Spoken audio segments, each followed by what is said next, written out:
Podcast Papo com o Zene. Para gostar de ler, quadro História e Literatura. Com Valdenito de Souza sobre o livro Triste Fim de Policarpo Quaresma, de Lima Barreto.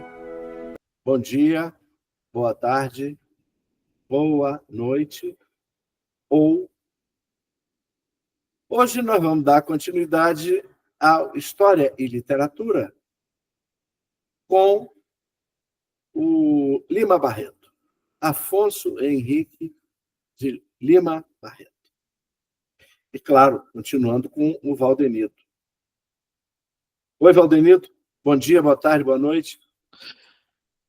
Bom dia, Maurício. Bom dia amplo e restrito, né? Manhã, tarde e noite. E um prazer estar aqui de volta. Perfeitamente. Ô, Valdenito, o Lima Barreto é um escritor que tem muita coisa escrita. Por que você escolheu para nós comentarmos hoje o Triste Fim de Policarpo Quaresma? Hoje eu estou com vontade de errar o nome do livro. Certo? Se eu errar o nome, não liga, não. Tá bom. Por que você escolheu essa obra para a gente comentar? Olha só, na verdade, o Lima Barreto, como ele morreu muito cedo, né? Que ele morreu com 41 anos, ele tem pouco romance, né? Ele tem muita crônica, são muitos contos, mas os romances não são tantos. E esse é o do livro mais badalado dele. Eu ouvia falar muito, cheguei a ouvir até um debate uma vez na JB com o João Antônio, que escritor também que já faleceu, e exatamente sobre o autor, né? Aí mexeu com a minha curiosidade. Aí foi aí que eu me aproximei do escritor, né? Eu não tinha muito contato com a obra dele, e a partir daí eu me aproximei do escritor e foi o primeiro livro que eu li dele. Foi o Triste Fim do Policarpo Quaresma, que é a sua obra top, vamos dizer assim, né? Sua obra mais badalada, mais conhecida. Você leu isso em braille? Não. Eu li uma primeira. Eu acho que eu coloquei isso no dia que a gente falou sobre ele aqui. Eu custei a conhecer a obra do Lima Barreto, que ele realmente não é um escritor tão divulgado como era o Machado, Jorge Amado, Graciliano, Zé Luiz do Rego. Ele era menos divulgado do que esses grandes escritores aí, né? Então eu fui apresentado muito tarde a obra do Lima Barreto. Eu não lembro de ter lido dele nem no ginásio, nem no segundo grau. Acho que eu já fui conhecer ele já depois que eu estava na faculdade. Eu também. Pois Também é. não conhecia isso, não. Mas isso faz parte daquela discriminação que ele sofria, que ele era muito mal divulgado, pouco divulgado, e por vários fatores, né, em torno disso aí. Agora que o pessoal está falando mais dele, né? Estão descobrindo, digamos assim, estão redescobrindo o Lima Barreto, né? Uhum. Para nós é uma sorte, né? Bom, então o Policarpo Quaresma é um personagem interessante. Você acha, por exemplo, esse título estranho, Triste Fim de Policarpo Quaresma? Foi um triste fim mesmo? Pô, triste, foi terrível, né, cara? Que ele era um patriota, um idealista, amava o país dele. E todas as bandeiras que ele abraçou, né, aquelas 3 bandeiras principais, uma é meio maluca, né? Uma só? Agora, ele era um cara culto, né, cara? Ele, apesar das intoxicações dele, era um cara culto. Ele era um cara muito lido, né? Para aquele contexto que ele viveu ali, aquele inteirinho ali da final da República, final do Império e chegada da República por ali, né? Ele amarra a narrativa dele muito na época do Floriano, né? Aquele contexto ali do governo do Floriano, né? Ele era uma pessoa muito lida, muito culta, apesar de ser meio fanista, né? Um cara meio assim, mas era um patriota nato, né? É engraçado, ele era major sem ter sido militar, né, praticamente. Isso era um negócio negociado. Naquela época tinha isso, o cara tinha um cargo de. Como tinha coronel pelo Nordeste, essas coisas, né? Essa é a peculiaridade da nossa terra, né? Mas era a guarda, chamada Guarda Nacional. Né? A Guarda Nacional ela foi criada em 1831 como uma força auxiliar da polícia. Entendeu?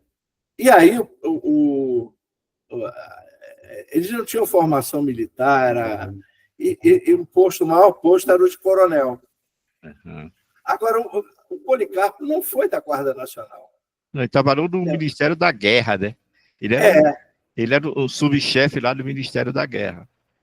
Ou seja, ele conseguiu ser major sem ter sido promovido, ele não foi capitão antes.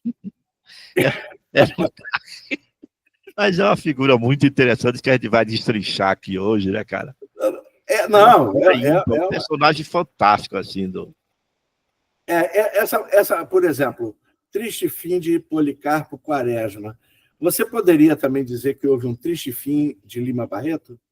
Pô, Lima Barreto, o fim dele foi muito triste. A vida dele foi sofrida, né, cara? Uhum. A vida dele foi sofrida. Ele tem a infância. Ele tem uma infância bem, assim, que o pai dele era aliado do Visconde de Ouro Preto, né?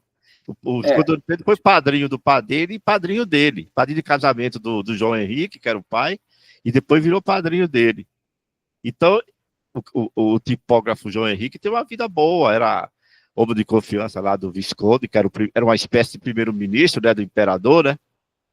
Foi né? O último, né? Foi o último. O último, exatamente o último. Quando pinta a proclamação da República, ele é exilado imediatamente. Ah, sim. Então, o João Henrique ele foi criado naquele contexto ali, e o filho Afonso tinha uma vida boa, né? Tanto que ele estudou no Liceu, que era um colégio bom da família rica, ele estudou no colégio que antecedeu o Pedro II na época, né? Depois foi para a escola politécnica. Agora, depois é que o pai dele enlouquece, né? A vida dele... Agora, esse romance é de 1909, quer dizer, o Lima Barreto... É o segundo livro dele, né? Que o primeiro foi o Isaías. Ah, é verdade, o Isaías que é de 1909, né? Esse aí ele começou a soltar no folhetim em 1911, mas só saiu em 1915 porque ele bancou a edição do bolso dele. Quer dizer, ele já era alcoólatra, né? Nessa época ele já era alcoólatra. Estava começando, né? Estava começando a fugir pelas essas vias aí etíricas, né? De alguma maneira, por exemplo, você diria que Triste Fim de Policarpo Quaresma é um tanto autobiográfico e, digamos assim, era uma previsão do fim dele? Você acha que ele... Não vou falar de previsão naquele sentido astrológico, não sei o quê, mas a angústia dele, você acha que ele Olha só, o Lima Barreto, o Afonso Lima Barreto, a crítica da época questionava muito na obra dele, que era uma obra muito confessional, né? Ou seja, ele se prendia muito ao que ele viveu, ele relatava muito aquilo. E o Sérgio Buarque faz uma crítica, não sei se você chegou a ver a crítica que o Sérgio Buarque faz a ele no livro Clara dos Anjos, quando o nego cita uma comparação entre ele e o Machado, aí o Sérgio Buarque fala isso, que ele reconhece o cara como um grande escritor, mas além dele ser meio relaxado assim com as técnicas da época, ele se perdia muito nesse excesso de confessionalismo da obra dele, né? Ele defendia que a literatura tinha que ser mais representativa. Por exemplo, o Machado. Eu não sei se o Machado tem algum livro dele que retrate a vida dele em alguma coisa, seja confessional. É o contrário do Lima. O Lima usou o pai dele, a figura do pai dele é muito usada aparece muito nesse personagem do Policarpo. O pai dele aparece muito ali, o João Henrique. Parece coisa dele, coisa do pai, entendeu? No personagem. A vida dele na Ilha do Governador, com aquelas lanchas invadindo a ilha, tudo aparece ali. Porque aquilo ali já é a segunda fase do pai dele, quando a monarquia cai, né? Aí ele perde o emprego lá na tipografia do governo. E o próprio Visconde, que foi exilado, consegue depois, com os contatos, fazer com que ele seja transferido para a ilha e vá cuidar lá dos loucos, lá, vai coordenar aqueles trabalhos que tinha lá junto aos loucos, né? Ele vai ser... O Afonso Celso vai conseguir uma espécie de reabilitação quando ele escreve Por que me ufano do meu país? Mas isso aí é dele ou do filho dele? Não, é dele. É dele, né? É Tu dele. leu esse dele. livro, não? Li em braille. É, cara. Li Eu tenho em que ler braille. isso. Esse eu li no ginásio. Esse eu te garanto. Agora, o Afonso Celso, o Visconde de Ouro Preto, que foi muito, muito importante para o pai dele, para o João Henrique, para a família, né? Apoiou muito. Quando o João Henrique enlouquece pela primeira vez, tem a primeira fase da loucura, ele banca do bolso dele a internação dele, tudo. Aí, é padrinho de casamento dele. Depois, o João Henrique, em homenagem a ele, bota o nome do filho Afonso Henrique. O Afonso é de Afonso Celso. E ele é padrinho do Lima Barreto, do filho, né? Entendeu? Agora, essa escrita que você colocou, engraçado, o Sérgio Buarque é uma... Quer dizer, quando ele faz a crítica ao Lima Barreto, o Sérgio Buarque tinha 21 anos, sei lá. É novinho, pois é, cara. Novíssimo. O cara morreu em 22, ele morreu em 22. Pô. E o Sérgio Buarque em 82. Olha só, 60 anos de... Ele era novo mesmo. Né? Não, novíssimo, novíssimo. O Sérgio Buarque morre com 80 anos. Uhum. Pois é. Agora, bom, para não espantar o pessoal, esse Sérgio Buarque é o pai do Chico Buarque mesmo. É o pai do Chico Buarque, exatamente. Escritor, um cara muito respeitado aí. Não, foi como historiador. Autor de Raízes do Brasil, que é considerado um dos livros mais importantes aí. Um dos considerados livros fundadores da historiografia brasileira. É isso aí. Tá? Ele, os livros fundadores não é da historiografia propriamente, de escritos sobre o Brasil, né? Está aí junto com Casagrande e Senzalas e outros aí. E tinha a História Econômica do Brasil também. É dele? É do Sérgio? Simonsen. Não, Simonsen. Não é do Mário Henrique Simonsen, é outro Simonsen. Tá? Tem alguma coisa do Joaquim Nabuco também, do meu conterrâneo lá? O Joaquim Nabuco vai escrever antes, né?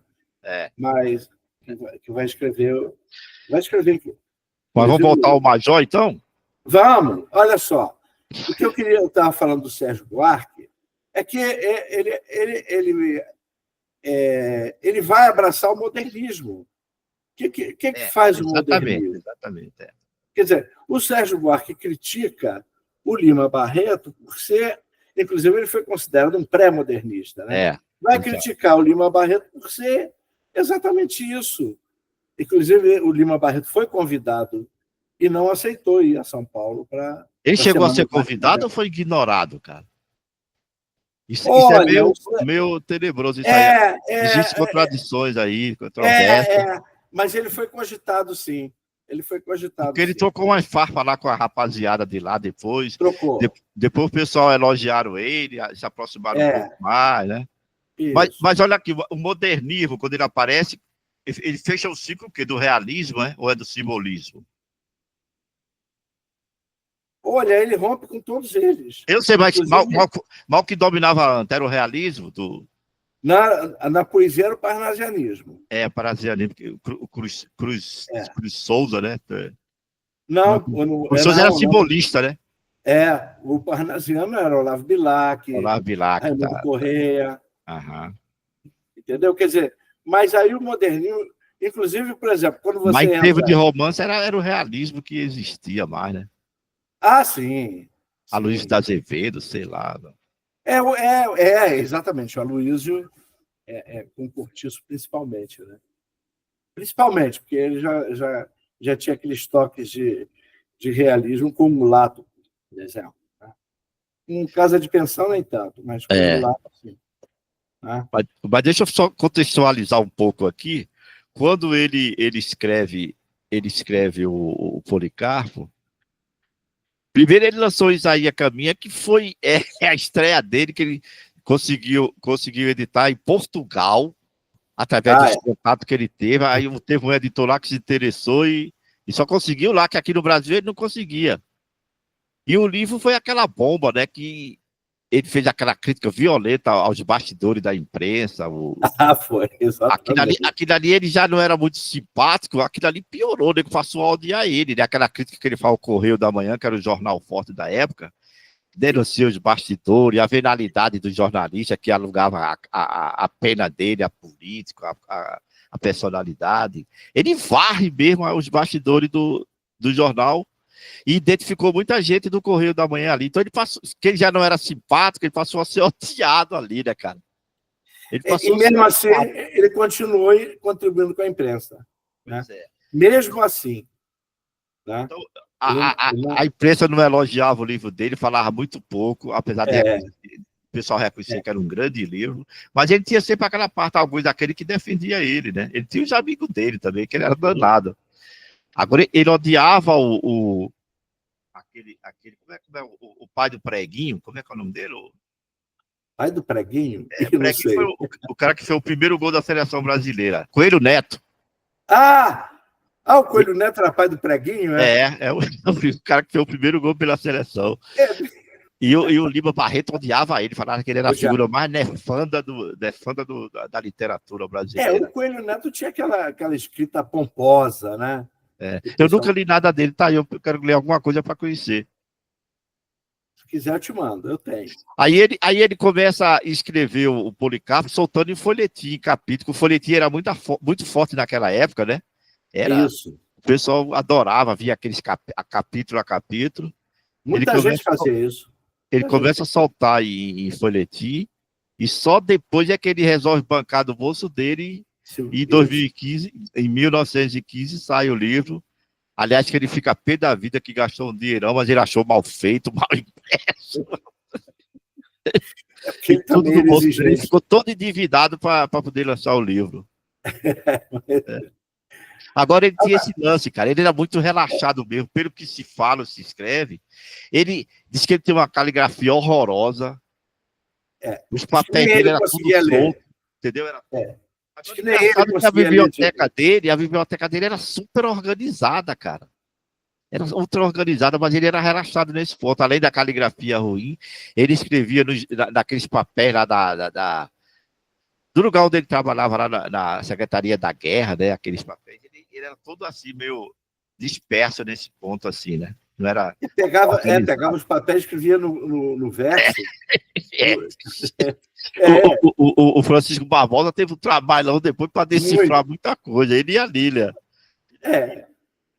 A Lília vem depois fazer. Já fez. O Chico Barbosa já tinha feito quase o trabalho todo, né? Aí a Lília resolve. Ele primeiro lançou em 52. Inclusive, o Francisco Barbosa, ele foi na casa da Angelina, ela deu a documentação que restou lá para ele e tudo, ele pesquisou em cima. Agora, engraçado, cara, que ela deu de presente a grande parte da biblioteca dele, é um cara lá, e o cara que era amigo dele, e o cara relaxado, não cuidou, o negócio se perdeu tudo, entendeu? Não caiu na mão de um editor, não caiu na mão de um jornalista, assim, era um cara, parece que era um comerciante. Era... Muita coisa dele se perdeu. O Policarpo Quaresma, ele vai começar a tentativa dele, no romance, mandando uma carta sugerindo que o Tupi-Guarani fosse língua oficial. A primeira manifestação dele é assim, ele é aquele major que mora no bairro aí do interior, né? Aquele cara tranquilo. Aí ele... Como ele era um cara muito lido, assim, lia muito, aí um dia ele se apaixona pela cultura tupiniquim, né? Ele começa a ler ali, investigar, e se apaixona por aquilo. Aí ele começa a pesquisar, ler, e aí chega à conclusão que o Brasil deveria adotar essa língua. Adotar, foi. Porque a nossa era de fora, não tinha nada a ver com a gente, veio de fora. Aí ele bota essa ideia fixa na cabeça, ele adota até os cacuetes dos tupiniquins, quando encontrava uma pessoa amiga assim, se abraçava, chorava, tudo assim, né? Tanto que o dia o compadre dele chega lá com a filhada querida dele, aí ele abraça o cara e chora igualzinho, daí o cara fica impressionado, compadre, que é isso? Aí ele fala, não, é que os tupiniquins, ele usava esse procedimento quando recebia amigos, assim, pessoas. Aí ele já estava com essa ideia fixa, né, cara? Aí depois disso aí, ele manda um documento para a Câmara dos Deputados defendendo a ideia dele. Um documento Exata. muito bem escrito, fundamentando lá essa ideia. Que tinha que adotar o Tupiniquim, porque era um negócio nato do Brasil, que tinha, a gente tinha alguns vocábulos da língua portuguesa que a gente tinha até dificuldade de pronunciar. Ele fundamenta lá a ideia dele. E quando isso cai na Câmara lá, é um motivo de riso, né? Aí os caras lêem lá numa sessão e nego ri, e ironiza com a cara dele e tudo. Isso é a primeira manifestação dele. Ele já trabalhando no Ministério da Guerra e já com essa ideia fixa na cabeça, né? Aí, e aí ele acaba sendo internado no hospício. não, já é um pouquinho mais na frente. Aí, a partir daí, o nego já começa a ver ele como uma figura meio, como é que diria? Meio lunático, né? Uhum. Aí um dia ele tá no trabalho, cara, no escritório dele lá, na rotina dele, aí ele se desliga um pouco, o cara pede um documento lá para ele fazer, ele se desliga um pouco e faz o documento em tupi aí. Aí manda pro chefe dele, cara. Ele já tava com essa ideia meio maluca lá dele, que ele já era uma figura meio excêntrica, assim, meio doida. Aí o cara chama ele lá, dá um esporro dele, aí eu sei que o cara obriga ele a tirar uma licença, né? E a partir daí ele é internado. Porque isso causou um furor lá na secretaria. Você vê que se internavam pessoas por vários motivos. O Lima Barreto teve 2 internações. Né? E tudo por alcoolismo. Bom. Engraçado que o Policarpo ele não passa uma ideia de alcoólatra, ele é só lunático mesmo. Assim, quer não, dizer... exatamente. Não, ele era morigerado, ele não tinha nada disso, né?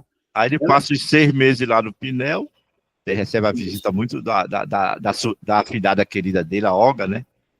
Que é filha aquele cara que ele ajudou e o cara terminou virando um cara rico lá.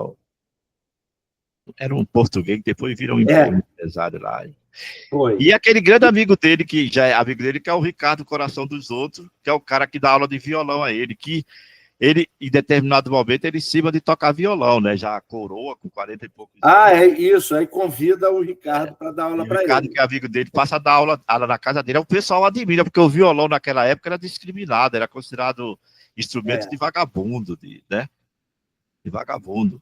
Aí ele começa a aprender as modinhas, que ele acha que a modinha tinha que ser oficializada, depois ele chega à conclusão que a modinha vinha de Portugal, não era nata, não era coisa da gente. Aí ele para um pouco com isso aí. Né? Exatamente.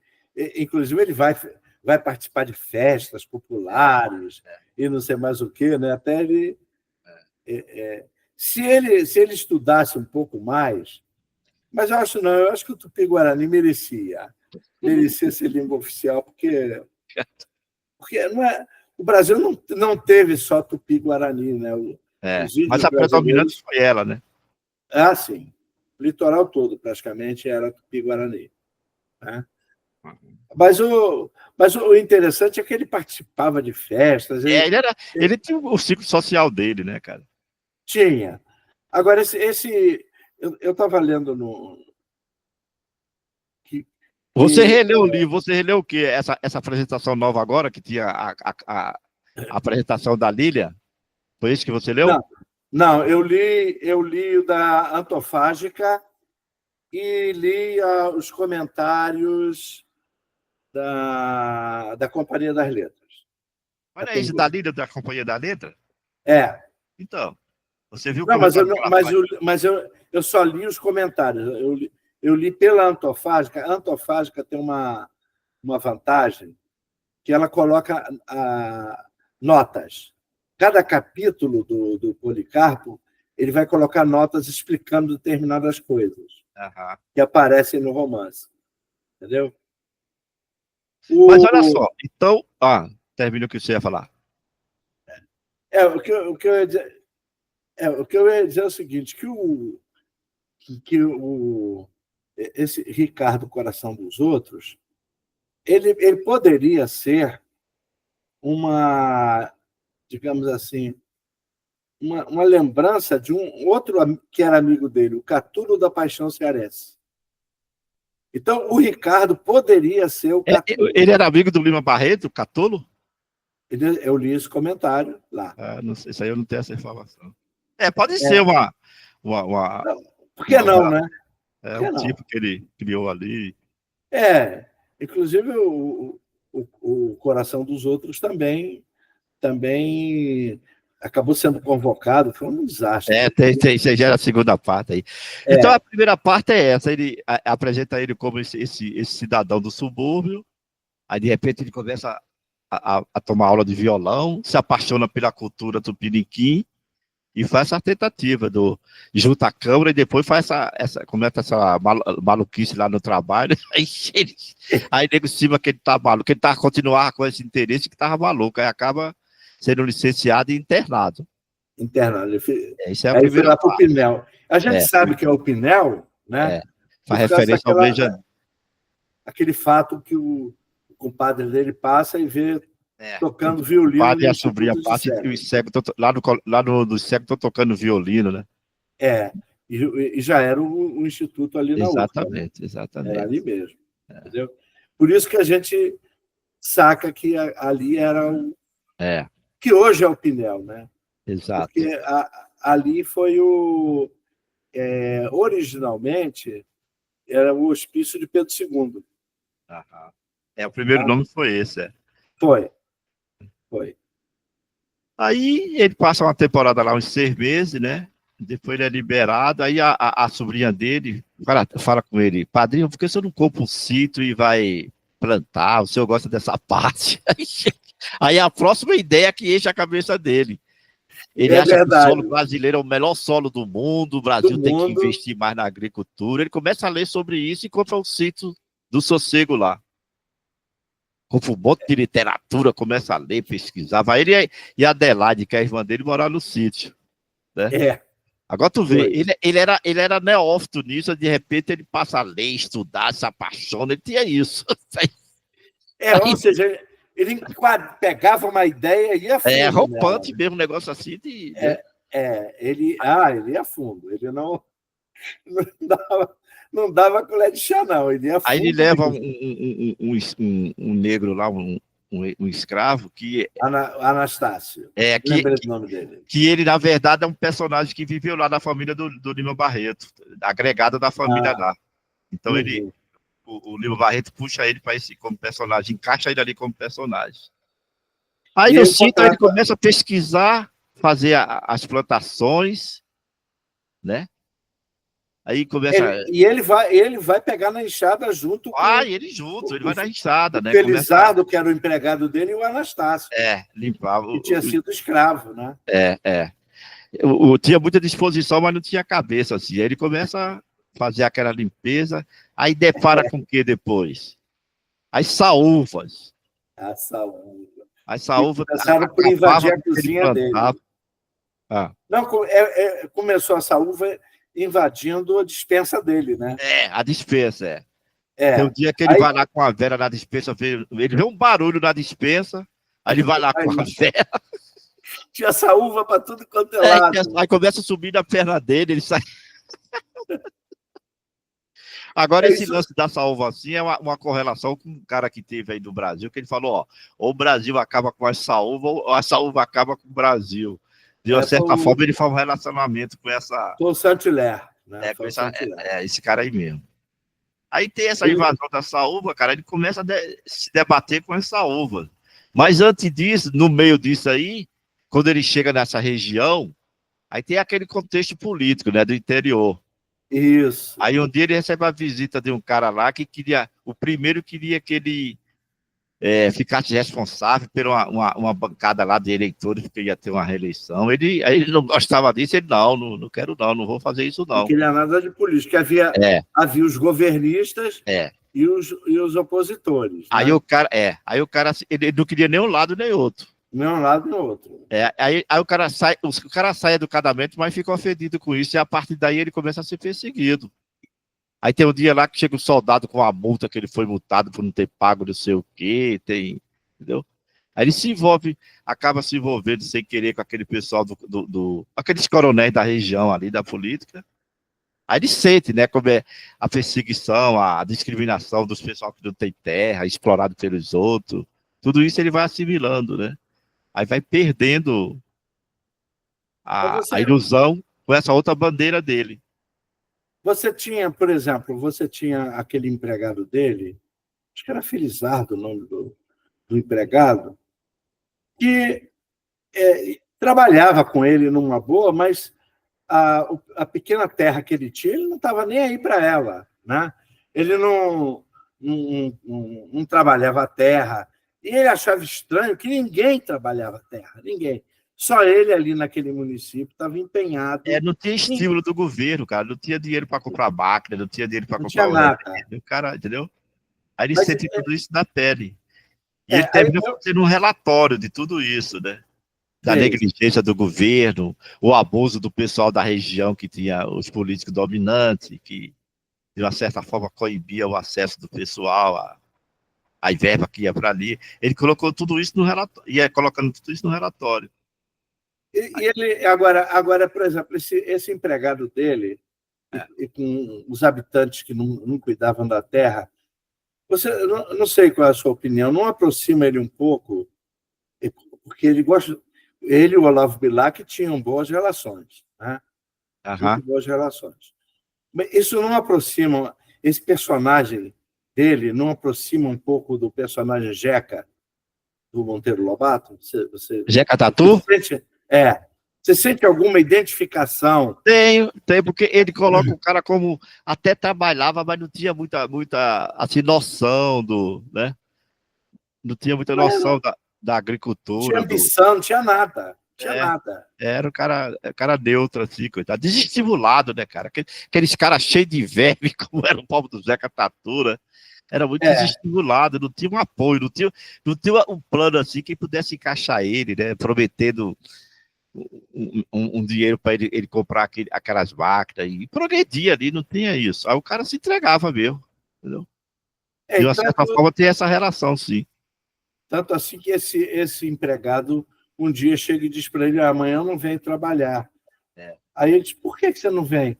Porque é o seguinte, está havendo a revolta.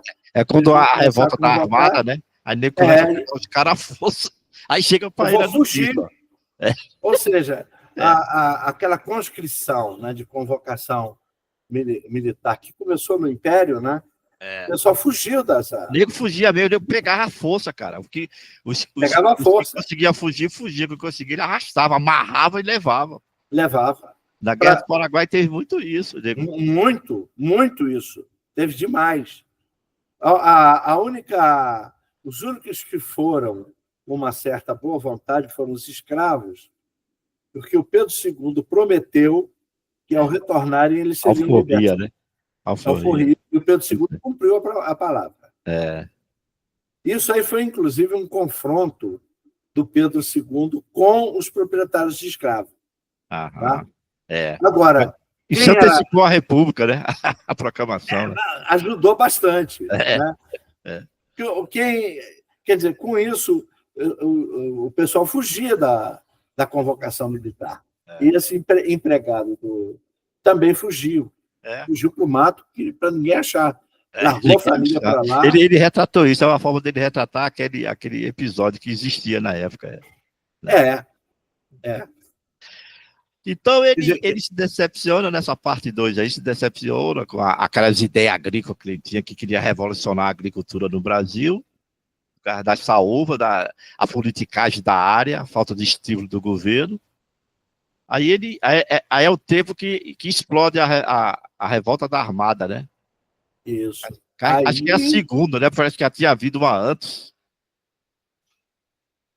O que foi a revolta da Armada? É a Marinha batendo de frente com o Floriano Peixoto, não aceitava a forma dele governar e bateu de frente. E acho que era o Saldanha, aquele Saldanha, o almirante Saldanha, que era o coordenador dessa revolta aí, né? Como é Saldanha Marinho? Como é? Não tinha um almirante? Saldanha Marinho. Não, Saldanha Marinho.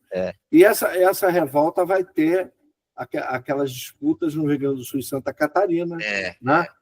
Tem a Os parte Maragatos. aqui no Rio, que quem fala bem dela é o Érico Veríssimo no Tempo e o Vento, né? O primeiro, né? Exato. Você vai encontrar lá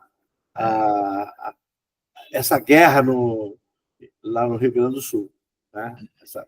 Essa guerra contra o governo no Rio Grande do Sul, no Tempo e o Vento. Então, ele o que é que ele faz? Ele se decepciona e deixa a irmã Adelaide no sítio e volta para o Rio, né? E vai se encontrar com o Floriano.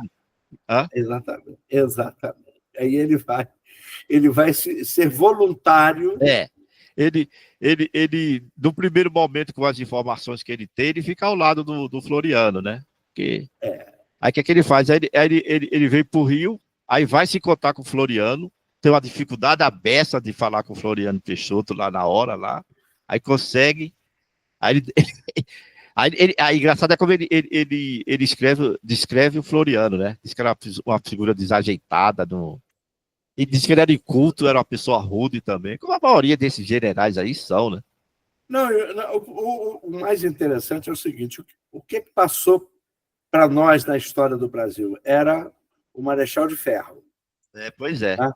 Parecia um sujeito garboso. Não, ele descreve o Floriano como um cara apático.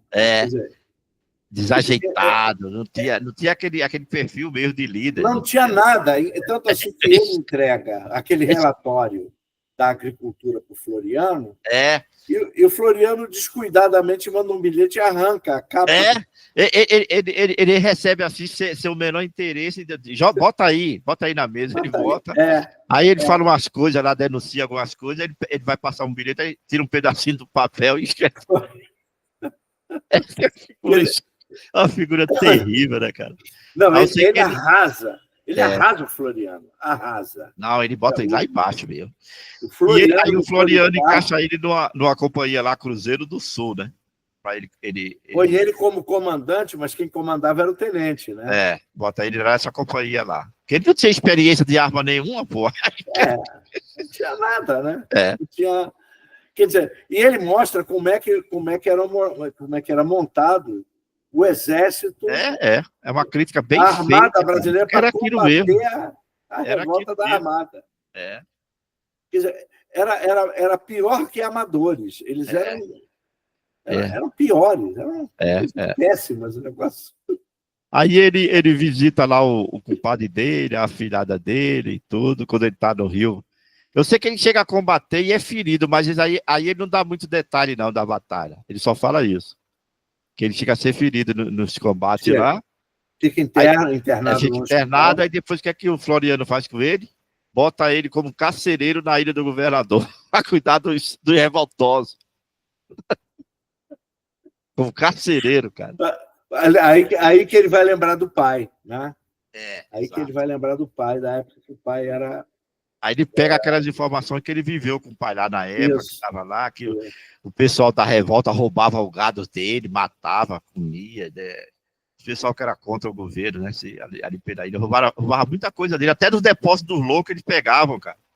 Aqueles soldados lá não tinham apoio quase nenhum, então ele vivia disso.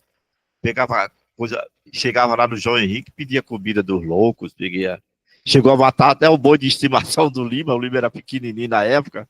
Os caras mataram o boi, estrela dele lá, tudo. Ele correu para não ver os caras matar o boi, né? Aí ele passa para ser carcereiro lá dos caras, dos revoltosos que estão presos, né? Que aos poucos eles vão dominando a revolta, né? Aí é que vai ter o momento crucial da história dele, né, cara? Que ele era um cara acima de tudo humano, né, cara? Era um patriota e era um cara humano, né? Aí tem um dia lá que ele tá lá no setor dele, aí chega o cara falando, Major Quaresma, o rapaz do Itamaraty tá aí. Chamava o rapaz do Itamaraty, o homem do Itamaraty tá aí. Aí chega um cara aqui do Itamaraty que vai no meio dos presos e começa a selecionar os caras para ir pro Boqueirão, olha só. Você, onde é que estava no dia da revolta? Acorda o outro. Você, eu era enfermeiro. Enfermeiro o quê? Leva esse, leva aquele, leva aquele. Aí tem um que pede para escrever para a mãe, ele não deixa. Eu sei que esse cara leva vários soldados desses, coitado, para o Boqueirão, que se subtende que eles foram fuzilados. foram fuzilados. Aí o Foram major escolhidos fica aleatoriamente, revoltado né? com aquilo, né? É. Fica revoltado, acha uma injustiça, o cara era escolhido a esmo. É quando ele escreve aquela carta fatídica para o Floriano, denunciando isso e que Mas achava você vê o aquilo seguinte, injusto. ele já teve aquele problema quando o Ricardo Coração dos Outros foi convocado, né? E Teve esse acabou momento, pertencendo ao esquadrão do Policarpo. foi encaixado a força lá. Aí ele vai pedir ao Policarpo para poder tocar o violão, o Policarpo deixa. Tem Aí esse o momento. tenente chega e diz que não. Tem isso, Pra Né? manter a hierarquia lá, ele não deixa tocar aquela coisa. E o cara fica magoado, que era a vida dele, era aquele violão, né, cara? Mas o cara chega ali, ele tá no quartel lá, o cara chega arrastando o pobre do Ricardo à força lá, aos bofetões, cara. pra alistar o cara lá, coitado. Aí E o Policarpo não pôde fazer nada pelo Não Ricardo. pôde, que ele era inferior, a hierarquia inferior. Ele só pede ao cara para não maltratar, o cara dá uma controlada lá, o superior dele, para não maltratar o coisa. É o máximo que ele consegue. E o Ricardo também vai ser ferido, vai ser internado, mas depois a gente descobre que ele não morre, é claro, né? Depois no final do romance. Né? Então ele tá lá como carcereiro, ele tem esse momento aí que é crucial, né? Ele fica puto com aquela perseguição do cara do Itamaraty aos pobres dos soldados. Porque ele falou daquele soldado, coitado, que ele é culpado daquilo? Ele era obrigado a fazer o que os comandantes dele mandavam. Era induzido aquilo, né, cara? A hierarquia. Aí os caras mandam fuzilar vários deles. Vamos lembrar o seguinte: você está falando do cara do Itamaraty. O palácio do governo era aquele palácio do Itamaraty, lá do centro da cidade. O palácio do Catete, ele vai ser ocupado. O primeiro presidente que ocupa o palácio do Catete é o Prudente de Moraes. Que é o primeiro civil, né? O primeiro civil que vai ocupar o palácio do Catete.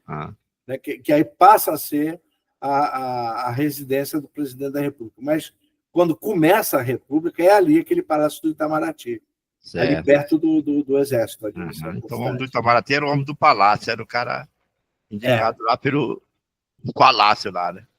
Isso. Aí ele escreve uma carta, né, cara? O Itamaraty, durante muito tempo, antes de ir para Brasília, foi o palácio do chanceler do Brasil, Ministro das Relações Exteriores. Então, ele com aquele lado humano dele, coitado, ele fala que achava um exagero aquilo, perseguir aqueles pobres que eram induzidos a fazer aquilo. Aí, que o Floriano faz? O Floriano acha que ele está se revoltando contra ele, tá do outro lado. E manda prender ele. Aí já aparece preso lá numa prisão daquela bem rigorosa, que é a última participação dele no livro, assim, né? Ele, por que eu estou preso aqui? Aí ele começa a pensar, né? Começa a pensar, a avaliar as coisas que fez, as bandeiras que ele defendeu, que foram... Quer dizer, você pega esse livro Policarpo Quaresma, você percebe o que é que a consideração que o Lima Barreto tinha pela República. Não é que o Lima Barreto fosse monarquista, porque ele não era monarquista. Né? Em momento nenhum ele demonstra saudade do Império. Mas ele acusa a... O monarquista era o pai dele, né? O pai dele que era. Sim, o pai dele era. Claro. Mas ele é neutro nisso aí, ele não... Agora, a República não, ele rejeita, não porque era a República, mas a ineficiência do governo. Né? Agora, o engraçado é que quando ele está preso, aí tem aquele lado que é muito emocionante, né, cara? O Ricardo, Coração dos Outros, sabe que ele está preso e começa a ir naquelas pessoas que era do relacionamento dele para tentar salvar ele. Aí todos eles dão as costas. Não, aquele bandido, não sei o quê. Todos eles. A Olga também. Aí ele vai na casa da Olga, pede para ela ajudar, coitada. Ela se propõe a ajudar. Ela topa ir no palácio para falar com o Floriano, mas ela chega lá, o nego não deixa ela falar. Não, e a Olga vai confrontar o marido, né? O marido pois é, o marido que era um oportunista lá e já estava contando com a vantagem da chegada do governo lá, entendeu? Aí ela confronta ele, que o cara... Era um casamento meio assim, arranjado, né? E é uma personagem muito bonita, aquela Olga, né? Que a Lídia fala que era a representação da ética na obra dele, assim, naquele contexto ali, é uma pessoa muito Uhum. ética, muito correta. E o marido era um oportunista, um aproveitador do contexto lá social.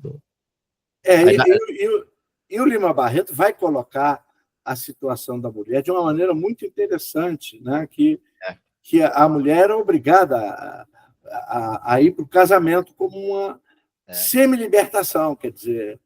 Tinha isso, E tem o caso daquela Ismênia, né? Que general, casa com aquele cara, acaba morrendo, né?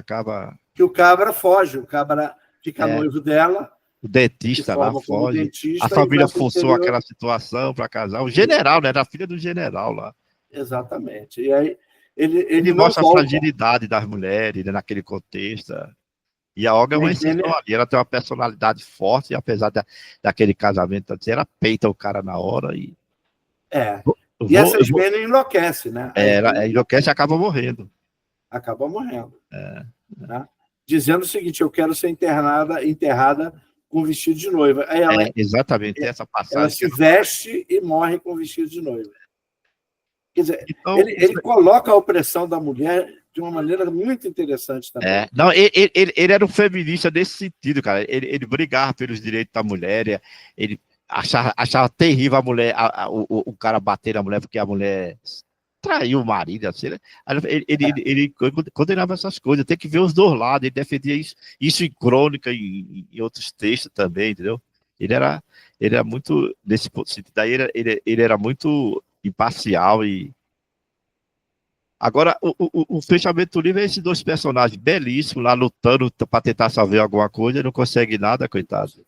Aí quando ela sai do palácio lá do Floriano, ela passa ali na Praça da República, onde ele está esperando ela, o Ricardo. Aí ela faz uma reflexão sobre aquela área ali, em tempos remotos, já tinha sido... Já tinha tido lutas, né, dos índios em busca dos seus ideais ali, sendo perseguido. Aí ela chega à conclusão que o padrinho dela é até honroso, de uma certa forma, ele morrer daquele jeito, de que depender daqueles canalhas lá, daqueles oportunistas, que ele defendeu as ideias dele, né, cara? De um patriota, de um nacionalista. Ele não teve direito nem ao debate. Pois é uma coisa arbitrária mesmo, arbitrária mesmo. Não, é completamente arbitrária, quer dizer... Tirano, né, cara? Ditador tirano, o cara é isso mesmo. Agora é curioso o seguinte, quem era tirano, na verdade, era o regime. Que o Exato, é o positivismo, né? Aquele positivismo com aquela hipocrisia dele nefanda, né?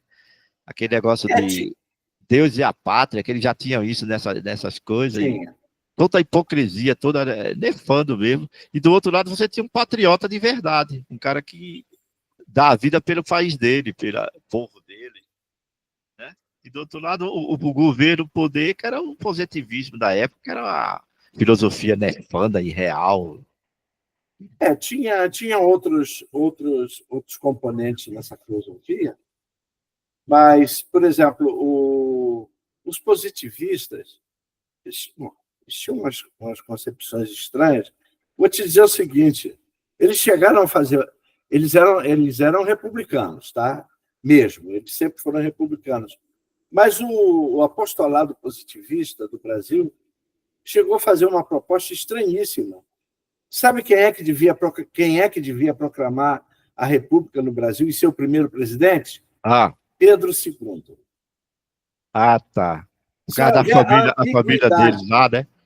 Não, a ambiguidade do positivismo, né? Porque eles tinham, além disso, aquela concepção de que quem deveria governar eram os sábios, né? É uma concepção muito vinda da República de Platão, até, que quem devia governar eram os sábios. E veja bem, embora republicanos, eles também deviam ter admiração pelo Pedro II. Pedro II era uma figura quase que intocável. Era muito querido. Assim, né? Não, sempre foi. E era um progressista, assim, em termos de ideia, né, cara? O telefone, ele logo trouxe para o Brasil aquelas coisas, foi... Teve com o Gambel, inclusive, né? Tudo. Ele era uma personalidade mundial, já era naquela época. Não, e o Pedro II teve uma coisa interessante. Ele era católico, tá? Católico. Mas ele estava disposto a estimular a imigração de protestantes para o Brasil, porque os protestantes eram liberais. Aham. Estou falando de protestantes da época, estou falando de hoje não, tá? Não vamos fazer confusão, por favor. Né? Naquela época, o chamado protestantismo tinha uma concepção mais liberal do que o pessoal da Igreja Católica.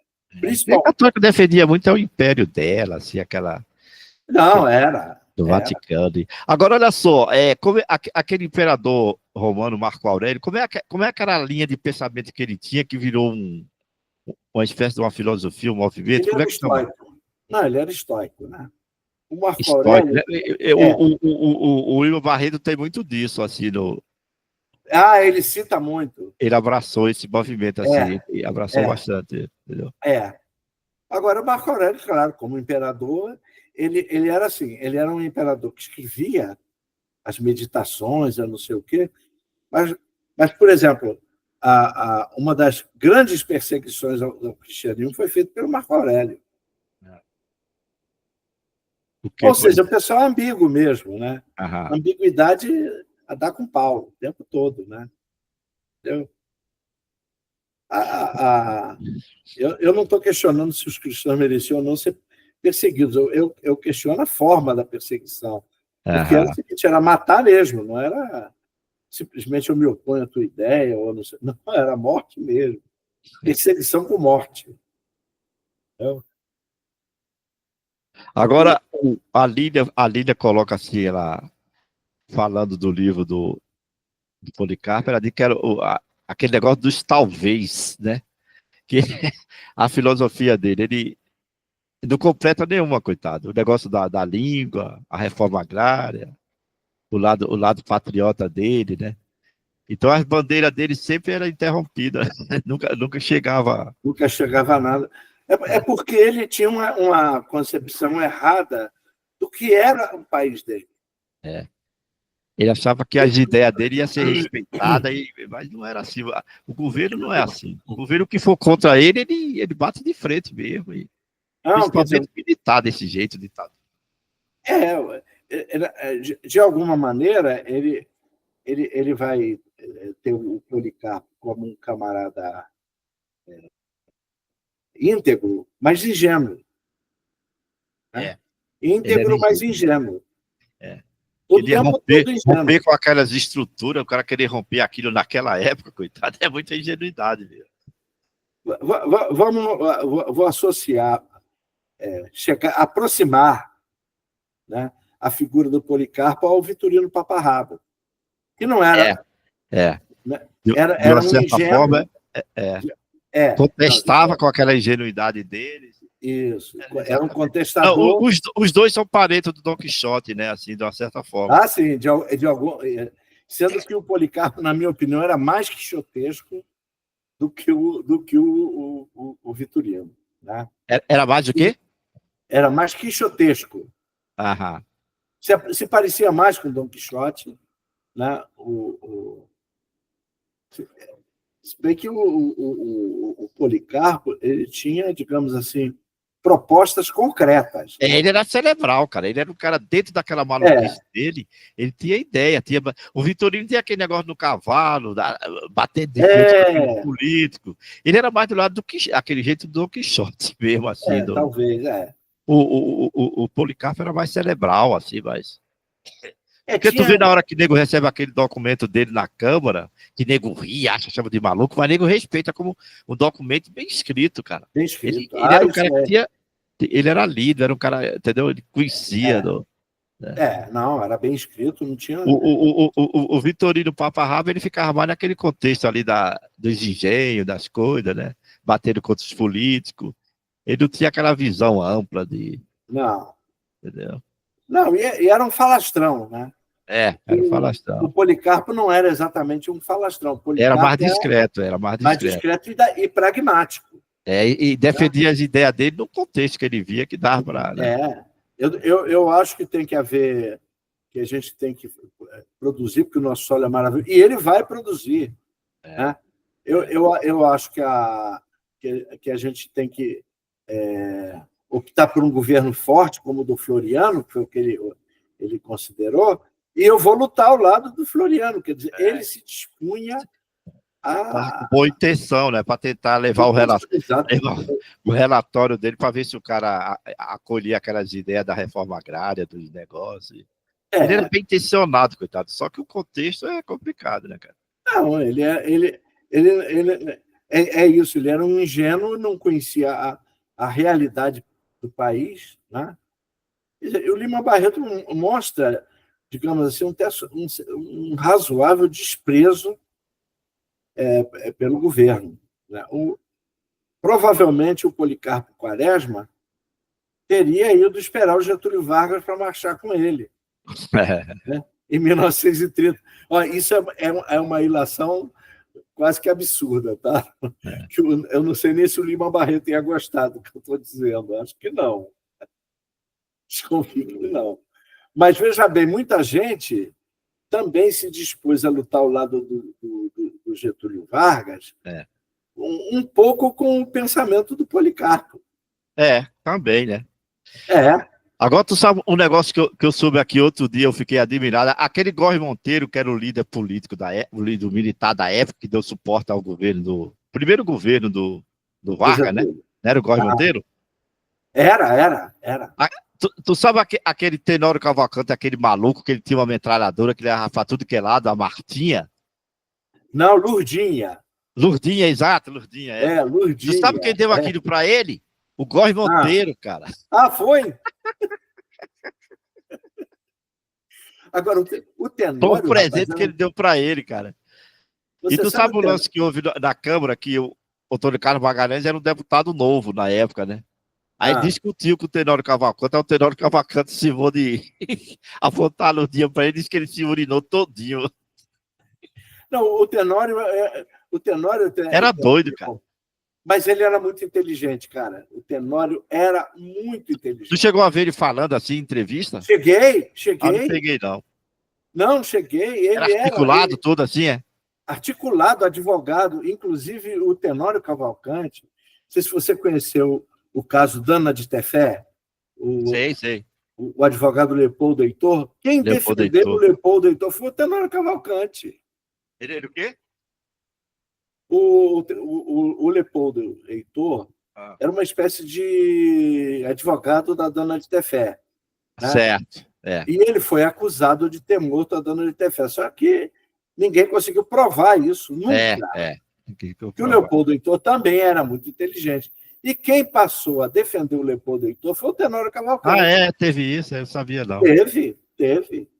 Eu vi uma entrevista dele uma vez no Flávio Cavalcante, quando o Flávio tinha aquele programa de domingo, que tinha muita audiência. Aí ele falando que a Dana de Tefé tinha voltado para a Cortina de Ferro e ninguém dava informação. Aquilo é muito esquisito, aquela história, né, cara?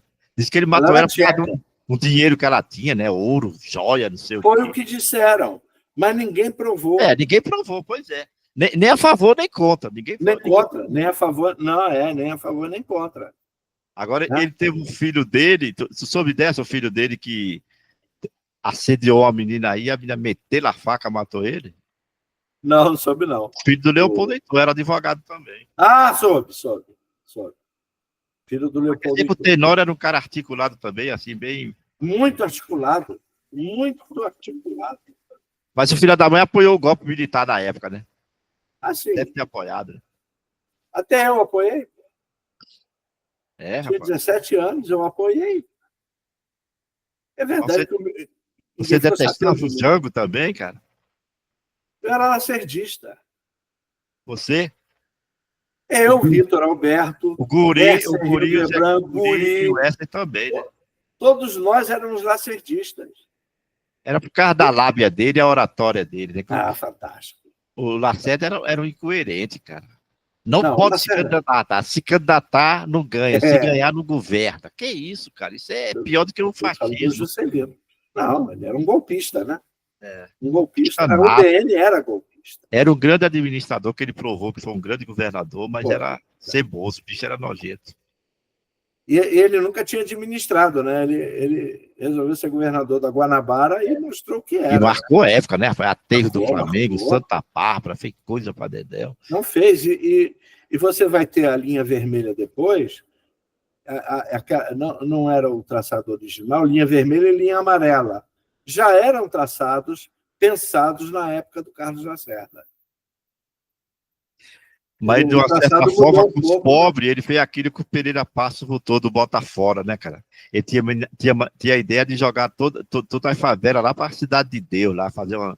Ele fez.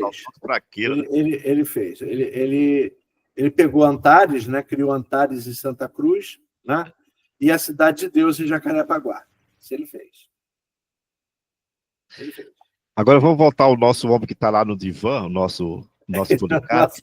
Você viu aquele comentário que a Lília fez do nome dele? Poli quer dizer negócio de fruta, né? Produção de fruta. Carpo do carpim. Ela acha que o nome tem toda uma relação com a ideia dele. E Quaresma, ela tem aquele conceito metafísico religioso, né? Que seria como seria ele, aquela coisa do... Eu não sei se é isso, não. Eu tenho muito medo desse tipo de ilação. Entendeu? Eu tenho muito, muito medo mesmo. Bastante medo. Não, mas ela entrou aí na etimologia, né? Poli... Não, pois é, mas eu não... A produção de fruta, carpo de carpim. Mas eu não sei se o Lima Barreto pensou nisso. Nem tenho como saber. Agora, por exemplo... Isso aí, se ele pensou nisso, ele deixou bem com ele mesmo. Isso é uma coisa muito... Por exemplo, existe um caso na Memórias Póstumas de Brás Cubas, do Machado. Vamos fazer relação a quem falou de etimologia. Tinha uma menina fantástica, ela, chamada Eugênia. A Eugênia era manca. Era manca. E teria sido o grande romance do Brás Cubas se ele tivesse tido coragem de encarar.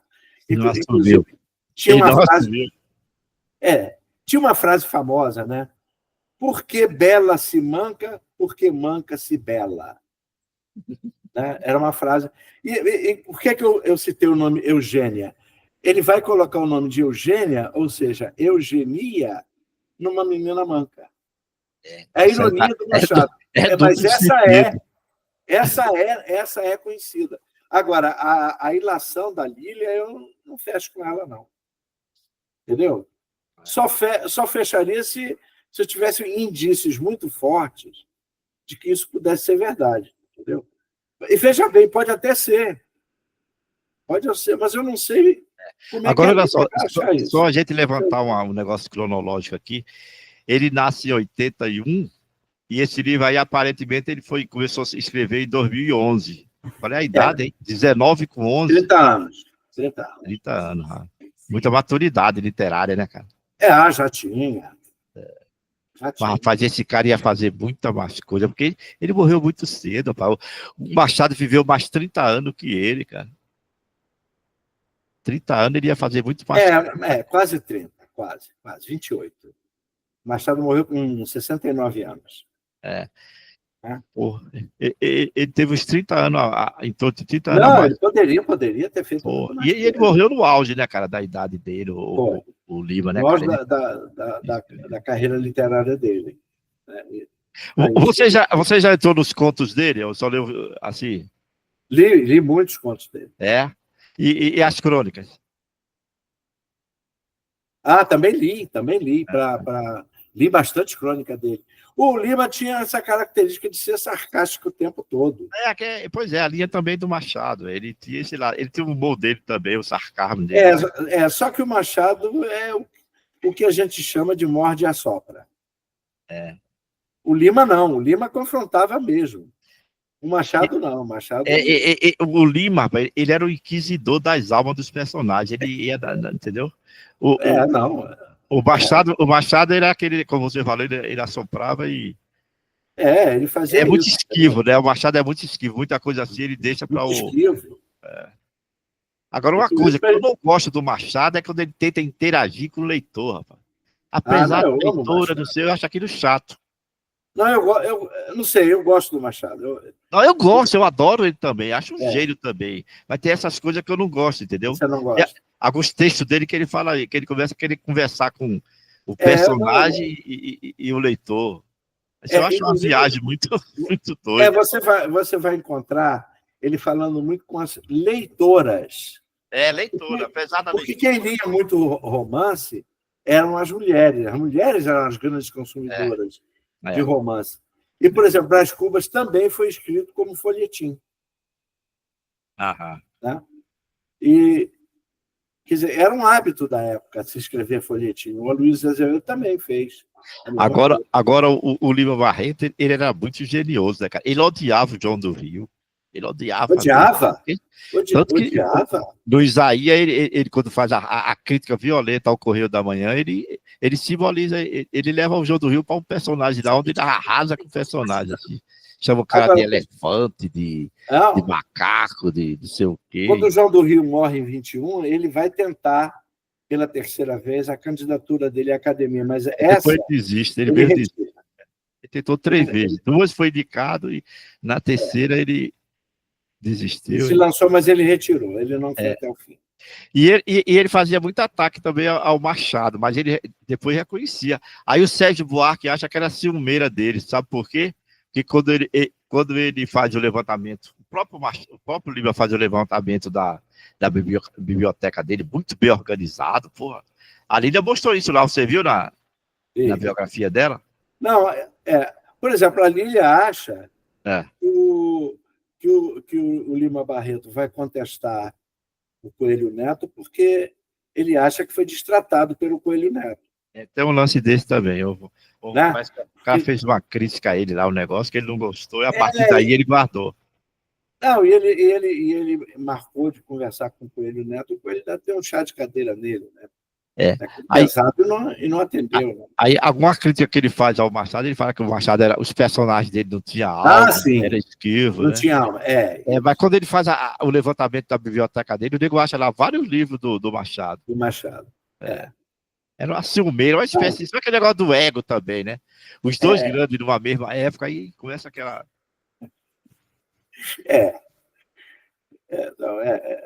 E o Lima Barreto era um crítico terrível, né?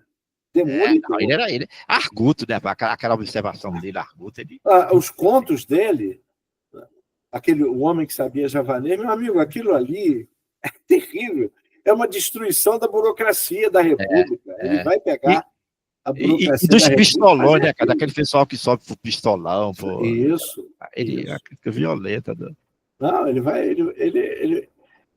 E o Policarpo Quaresma é uma crítica frontal ao governo da República.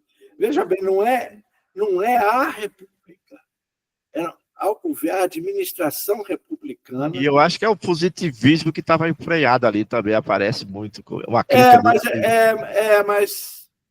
eu pelo menos. Que o positivismo prega uma coisa e faz outra, né? Que a gente sabe. Eu não costumo crucificar o positivismo, não gosto, tá? Não estou dizendo. Não vou dizer a você que eu gosto do positivismo. Mas eu até estudei um pouco mais de positivismo por causa do Benjamin Constant, que era positivista, né? Você sabe. E como era positivista.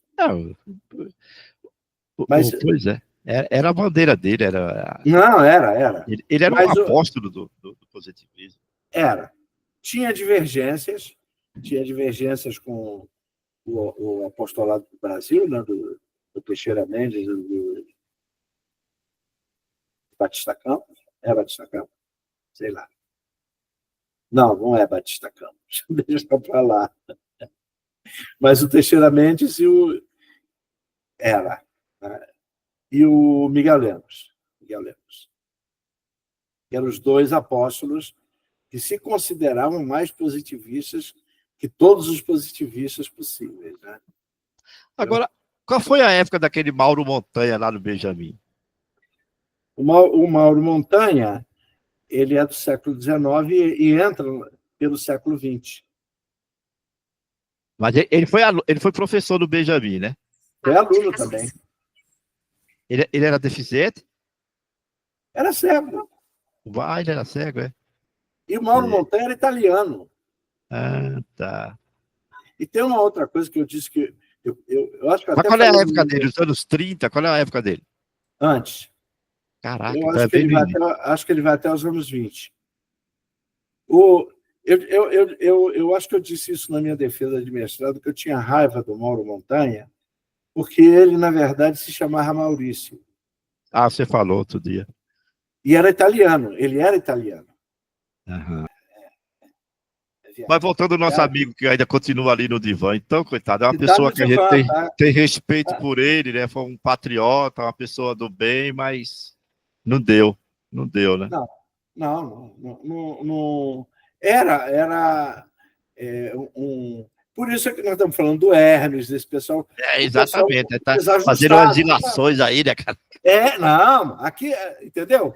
O pessoal tem que saber isso. Por exemplo, você vai pegar o Policarpo, ele era um desajustado, inteligentíssimo, um cara agora completamente desfocado da realidade, né? Completamente. Ele não percebia a realidade do entorno dele. Ele não percebia. Ele tinha os ideais dele e achava que ia chegar e defender aquilo, ia ser ouvido e ser implantado. Coitado. Ele não sente nesse sentido. Né? Não, claro. Ele, quando houve a revolta da Armada, que ele vai... as saúvas já estavam comendo o sítio dele, né? Já estavam liquidando com o sítio dele. E ele lutava aqui, a saúva aparecia ali, quer dizer, foi um negócio... Né? E ele vai, a irmã dele, a Adelaide, vai continuar morando lá no sítio dele, né?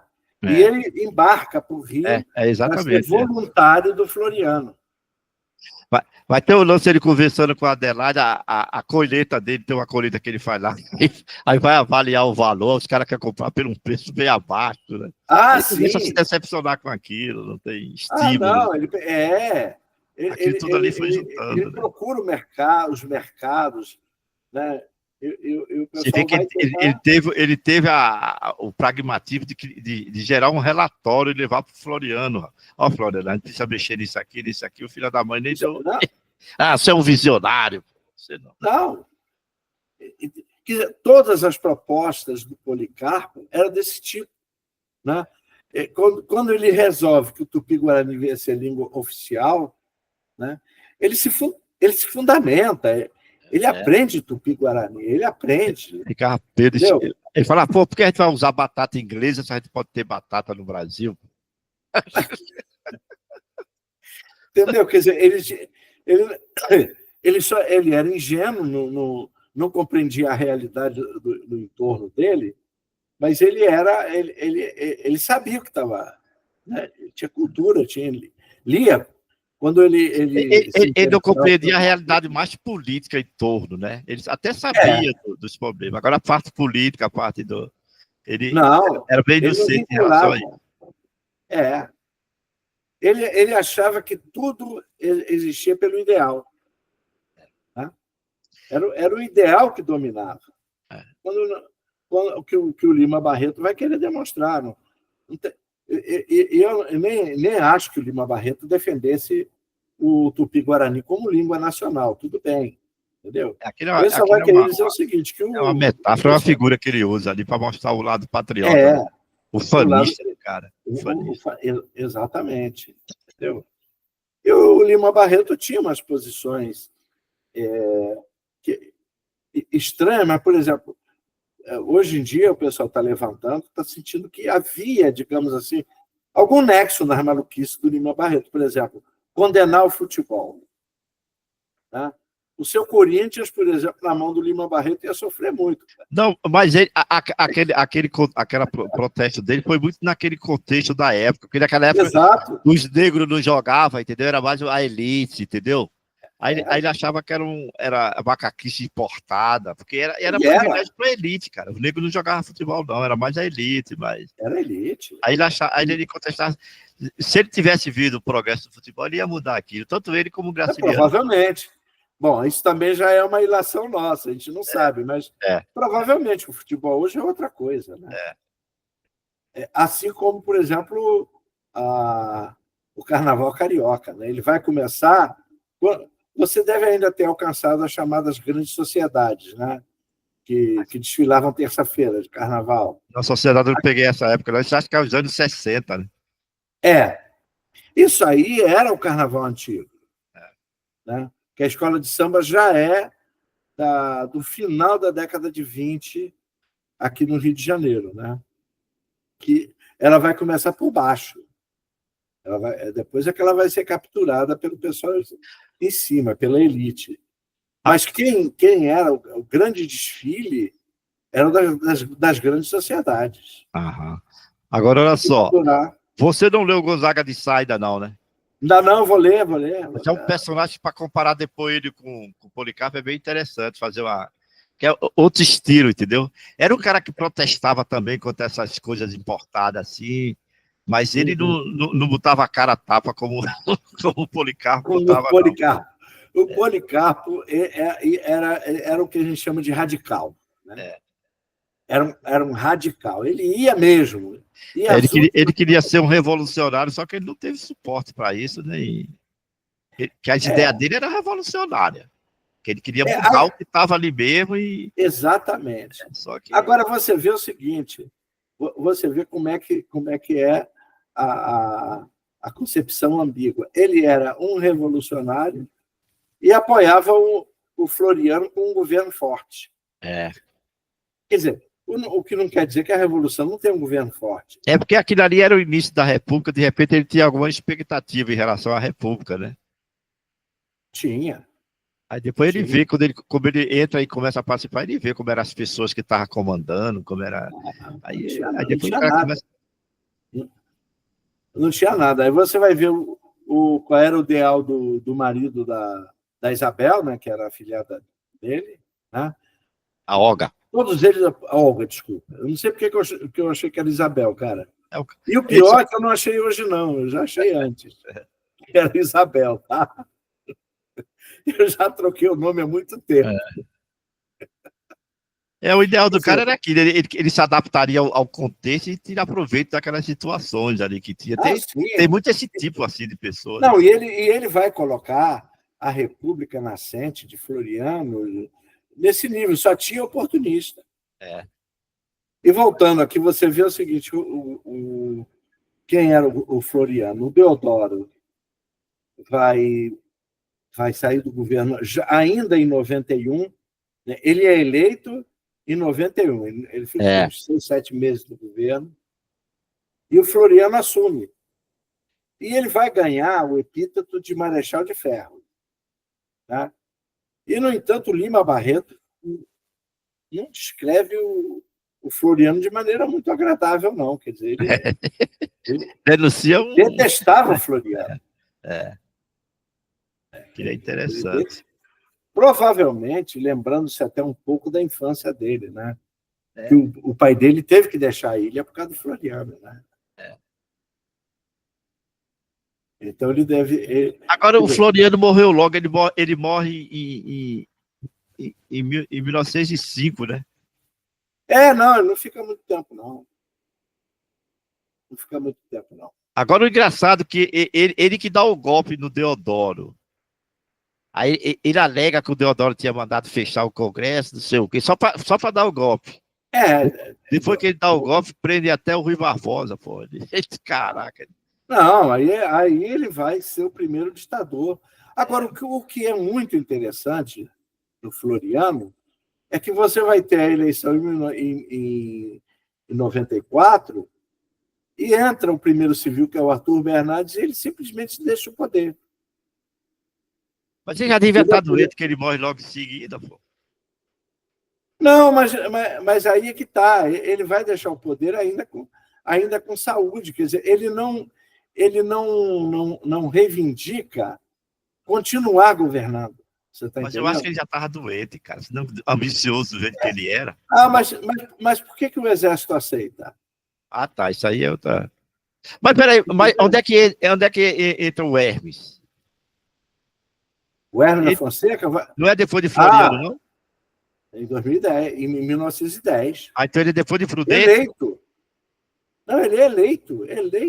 Eu sei, mas olha só. Sai o Floriano, entra o Prudente. Depois, né? O Campos Salles. Campos Salles. E depois o Rodrigo Alves, não? Não, desculpa. Peraí. É Rodrigo Primeiro Alves. o Prudente, depois o Campos Salles, depois o Rodrigues Alves. Depois o Hermes. Né? Não, Afonso Pena, que morre, aí entra o Delfim Moreira, que enlouquece no poder, daquela confusão toda.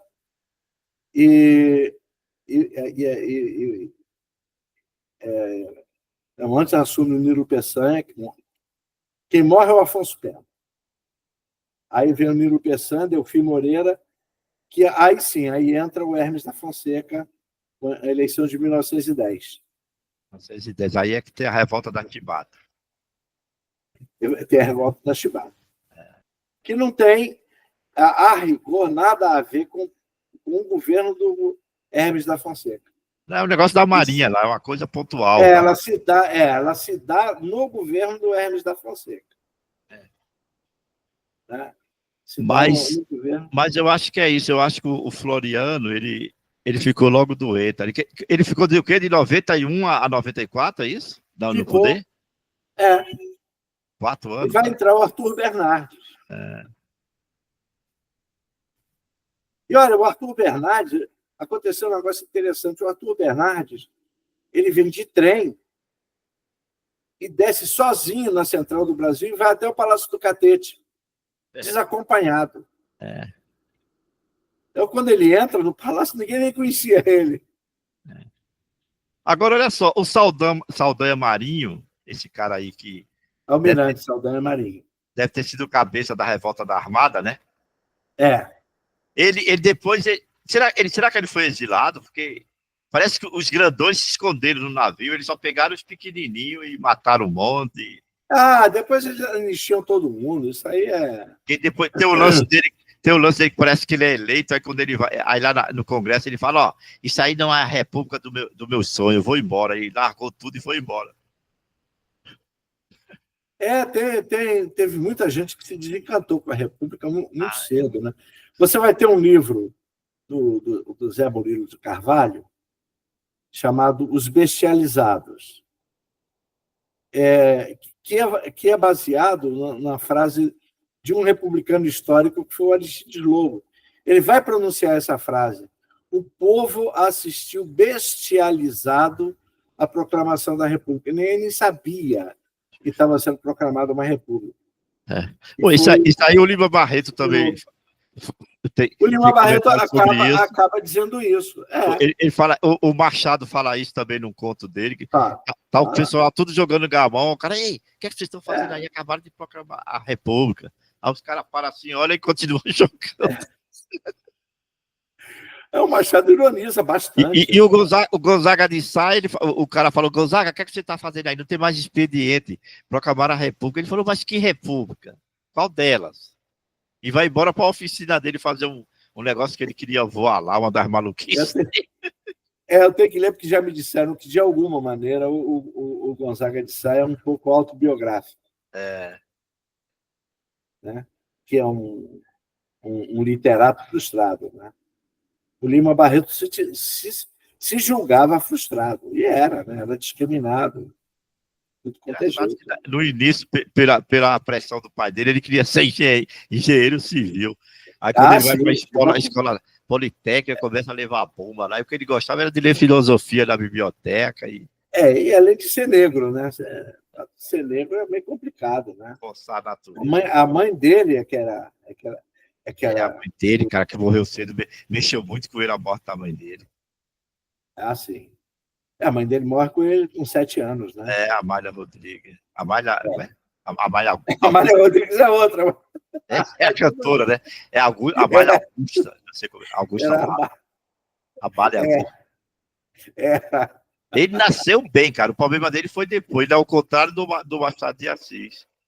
Que o pai era tipógrafo do Império, da imprensa oficial. A mãe professora tinha até uma escolinha aqui perto de mim, em Laranjeira. Ele nasceu no E a berço mãe, bom, cara. O e a Machado mãe não. morre e o pai vai se casar com uma portuguesa, né? Foi a grande madrasta É. do Machado de Assis, por quem ele tinha veneração até. Né? E o Lima, o pai dela, depois que a mãe dele morre, tem uma mulher que trabalhava com ele que vira a mulher do pai dele também. Agora é uma coisa pouco relatada assim, mas ele chega a É, falar. Uma espécie de uma escrava lá que depois. Né? não tem aquela relação, né? E a Evangelina, cara, ela chegou a ser professora de piano, participou do concurso literário, era inteligente ela. A irmã dele, coitada, que sofreu para cuidar dos dois malucos lá, coitada. Ah, sim. Né? Não, é verdade. Porque o Afonso não era lá muito normal, não.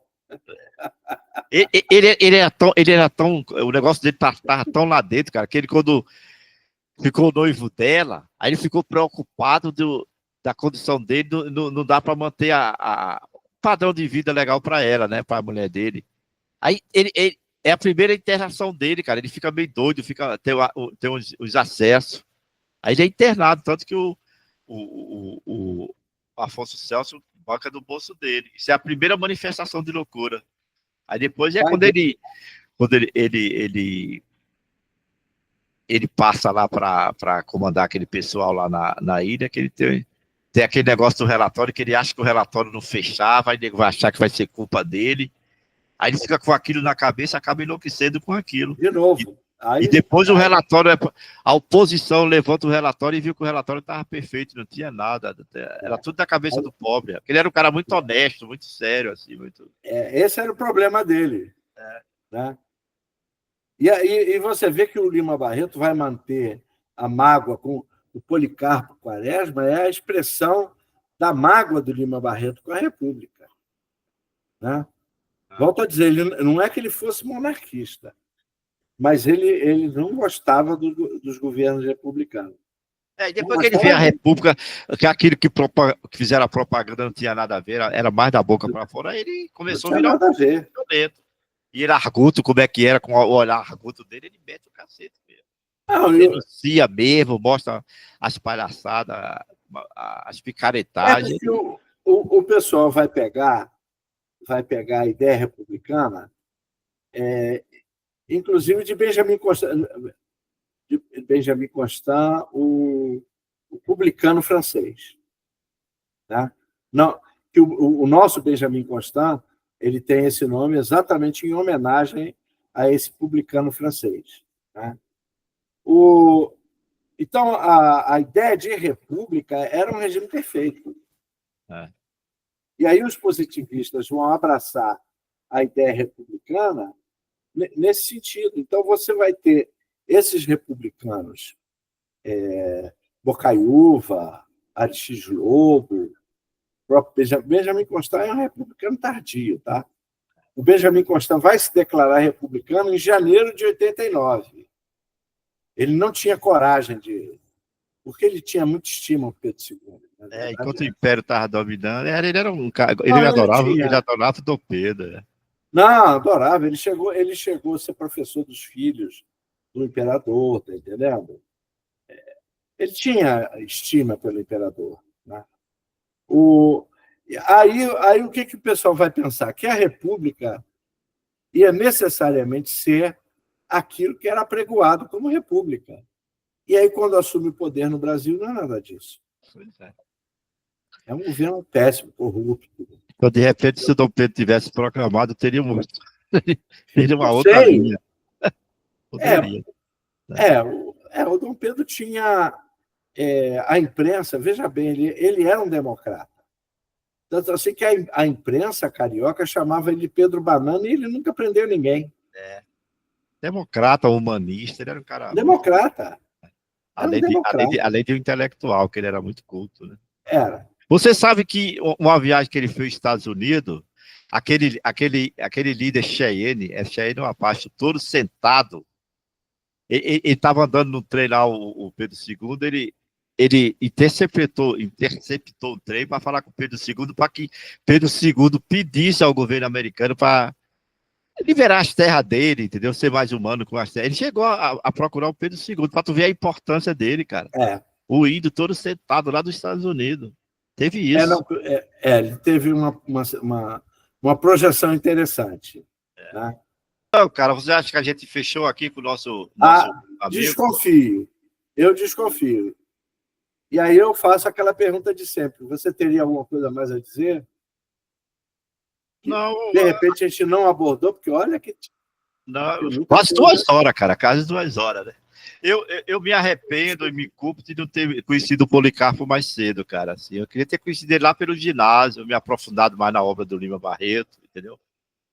Eu acho que foi um vazio muito forte.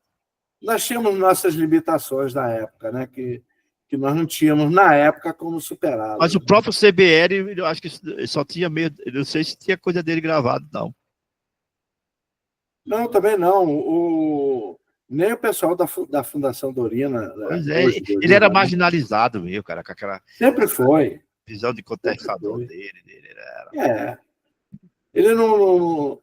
Mas eu andei lendo esse conto, O Homem que Sabia Javanês. Eu tenho a impressão que eu li em braille numa antologia.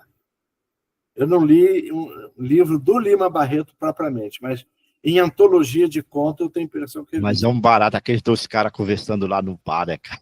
Contando a história dele, que cara... o cara virou cônsul, rapaz, o aproveitador lá. É maravilhoso, é simplesmente magnífico, né? É genial aquele conto. Todos os 2, a Nova Califórnia também é muito bom. A Nova Califórnia. O Filho da Gabriela também é bom, um especialista. Ele tem muitos contos bons. Tem. E você vê o seguinte, mais uma crítica à República. Ele, que sabia javanês, foi mandado para um congresso de Tupi-Guarani.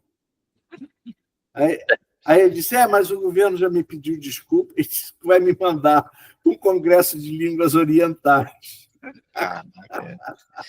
Fantástico, cara. É fantástico. É um senso de humor maravilhoso, inteligente, muito. É uma crítica, uma metáfora à situação. É um negócio muito, muito rico, cara. Genialidade. Com certeza. Então, doutor Valdenito, desconfio que a gente falou de muita coisa, né? Nós nos identificamos muito com o nosso amigo Policarpo, né, cara? Com o patriotismo dele, a ingenuidade. Nós fizemos mais ou menos o que o Policarpo faria. E eu definiria isso, foi um choque no final da vida dele, é um choque do patriota contra o nefando positivismo que aquele governo adotou, né? E o Policarpo fica preso, e é claro, a gente não precisa saber o fim dele, né?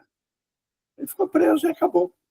Mas aquelas reflexões dele ali no final é muito triste, rapaz. Todas as bandeiras que eu adotei, então, valeu a pena. É muito bonito aquilo, muito, muito humano aquilo. Não, o Lima Barreto é, sem dúvida, um grande escritor. É um grande escritor. Eu respeito aquela opinião do Sérgio Buarque lá. Até eu vejo que ele é muito confessional, mas eu não acho que seja demérito, não, cara. Eu acho que tem espaço para tudo isso também. O cara escreve a obra dele e encarnando muita coisa que ele foi, que o parente dele foi. Eu acho isso rico também. Muita gente fez isso, né? Tudo, entendeu? E você vai encontrar pessoas escrevendo de maneira confessional, você vai encontrar Raquel de Queiroz. O que é o 15? Você lê o 15, você pega, que é de 1930, considerado uma obra modernista, participante da Revolução Literária no Brasil. Você lê o 15, qual é a linguagem do 15? É essa aí. Entendeu? Quer dizer, o pessoal abandona o rebuscado para poder entrar nessa linguagem que o Lima Barreto preconizou e fez. Né? E foi combatido por isso, mas aí ele fez. Exato. Simplesmente fez. E a coisa mais rica, né, cara? Ele deu voz ao subúrbio, né, cara? Que antes não tinha isso, com aquela força que ele deu, né, cara? Ele deu voz ao subúrbio. Né? Deu voz àqueles personagens dali, aquela força. É muito, muito importante, eu acho.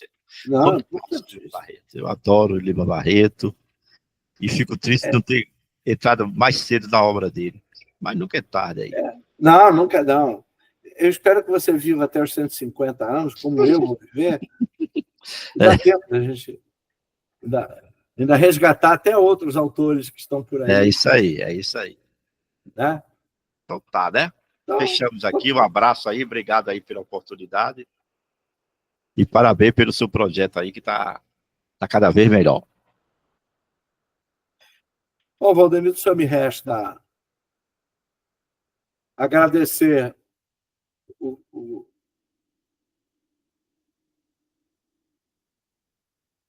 só me resta... Oi? Picotou um pouco aí, vai lá, pode falar. Não, é que eu estava procurando aqui eu tenho minhas dificuldades de falar e ouvir ao mesmo tempo. Então, eu só me resta agradecer, né, dizer que continuamos na batalha, entendeu? Vamos, de alguma maneira, continuar a luta do companheiro Lima Barreto. E o Lima Barreto foi considerado um anarquista, né? Mas e teve um momento que ele abraçou um pouco a filosofia, depois ele sai, entendeu? Ele abraçou o positivismo também, depois saiu, entendeu?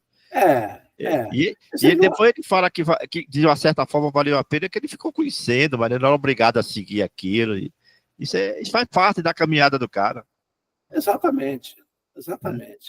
E que ele fez muito, muito dignamente e alcoólatra. Para a gente acabar com um pouco desse moralismo, né? O Lima Barreto era alcoólatra, desleixado, sujo, o que você quiser. Ele era bem relaxado nessa parte aí.